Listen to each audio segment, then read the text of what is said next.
Hey everyone, it's me Ryan here. Today we're taking a look at yet another one of my laptop repairs. Over here we have the HP ProBook 430G1, which stands for the first generation. It has a 4th gen Intel Core i5 with, well, relatively lightweight, which is kinda good considering that this is a mostly portable laptop, I'll say. So today what we're gonna do is we're gonna make this thing a bit more modernized, such as putting in an SSD, upgrading the RAM from its current 4GB so they can do more Google Chrome tabs, and just checking the laptop internally and externally to see in terms of its health how good is it, because it's gonna serve one of my family members for a few more years. So with that, let's jump right into today's video. Let's go!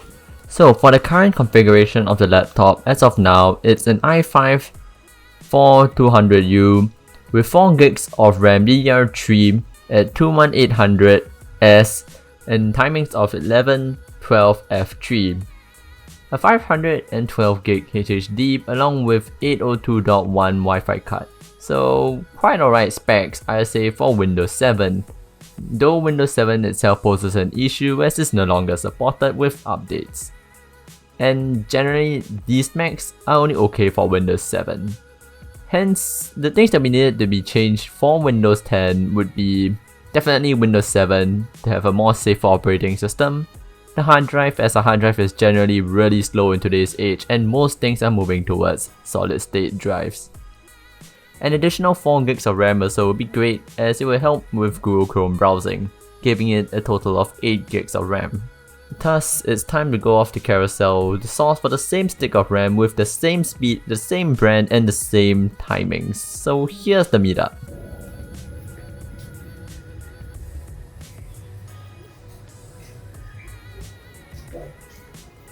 Right. Well, RAM has been acquired for this laptop. Time to go home, install the SSD, do some cleaning up of the, and reinstall Windows, and we'll be done. Hell yeah. Installing the RAM into the HP ProBook was really simple. Just open up the RAM cover with a simple screwdriver and, well, the RAM slot is just right there. So I just need to plug in the RAM. Just remember to remove the battery before you do this so that you don't damage the components. Okay, for this step it will vary for your laptop, as, well, not all the laptops are built the same, so if you are curious on how to do it, you can try use iFixit and maybe there's a guide over there. I would also recommend you to check the RAM first before buying the RAM, if not you buy the wrong stick that's incompatible. With used RAM, I would normally suggest running Windows memory test on it, or obviously you can run Memtest 86, I'll also link that in the description down below. Though Windows memory test is built into Windows, so it's much simpler to use.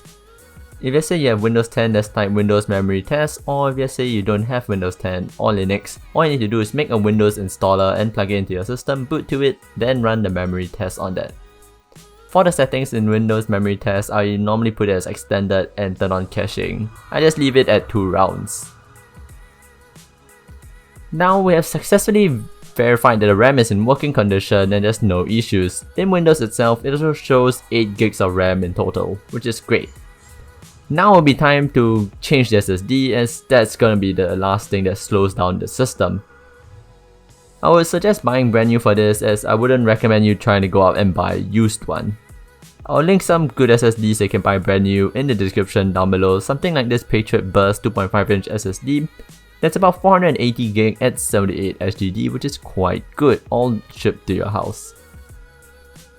The installation of the SSD, well, it's quite simple for my laptop, as I just needed to open up 2 screws at the bottom of the laptop and then tie a keyboard that pops up, which reveals the drive cage. I mean, different laptops have different ways to do this. Some of them are really tricky, some of them just have a drive cage. So it's just time for a normal installation of Windows 10.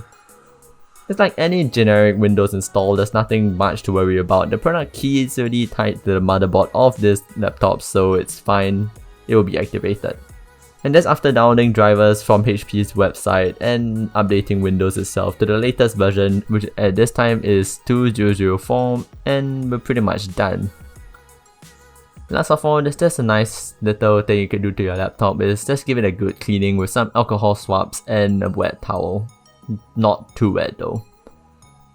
It's great to actually just clean off all the grime, as over time as the laptop ages, there's small parts that doesn't really age very well, such as rubber, and it tends to disintegrate or just starts painting your table with random marks, which isn't really fun to clean.